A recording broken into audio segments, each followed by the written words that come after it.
4 জাহিলি যুগের লোকেরা ওয়াদ, সুআ, ইয়াগুস ইত্যাদি নামে নির্মিত মূর্তিসমূহ প্রয়োজন পুরা করতে পারে এরকম বিশ্বাস করত। আর বর্তমান সময়ের মুসলিমরা ওলিগণ বিভিন্ন প্রয়োজন পুরা করতে পারে এবং তারা বিপদ থেকে সাহায্য করতে পারে এই বিশ্বাস করে থাকে। 5 জাহিলি যুগের লোকেরা বিশ্বাস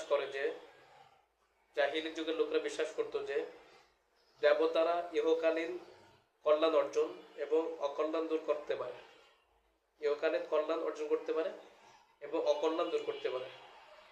আর বর্তমান সময়ের অনেক মুসলিমরা মনে করে থাকে গাউস কুতুব তারা ইহকালীন কল্যাণ এবং অকল্যাণ সাধন করতে পারে এবং তারা মানুষকে নিয়ন্ত্রণ করতে পারে এবং মানুষের কাছে সাহায্য পৌঁছাতে পারে। জাহিলির যুগের লোকেরা মনে করতো ইয়াগুস, তারপরে এই লাত উজ্জা ওরা সাহায্য করে।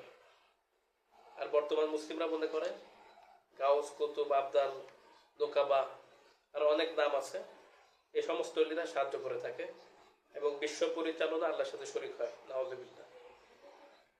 6 জাহিলি যুগের লোকেরা ওলি ও ফেরেশতাদের নামে নির্মিত মূর্তি ও দেবতা সমূহ আল্লাহর কাছে মানুষের জন্য শাফায়াত করতে পারে বলে মনে করত। আর বর্তমান সময়ের অনেক মুসলিমরা ওলিগণ নিজস্ব মর্যাদায় আল্লাহর কোনো পূর্ব অনুমতি ব্যতীত তাদের ভক্তদের জন্য শাফায়াত করতে পারে বলে মনে করে। 7 জাহিলি যুগের লোকেরা ফেরেশতা ও ওলিদের নামে নির্মিত দেবতাদের সাধারণ মানুষের জন্য আল্লাহর নিকটবর্তী করে দেওয়ার মাধ্যম মনে করত।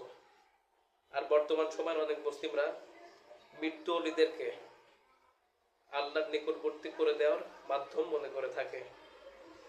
তারা আরো বিশ্বাস করে যে মৃত্যু ওলিরা ভক্তদের সমস্যার সমাধান করতে পারে।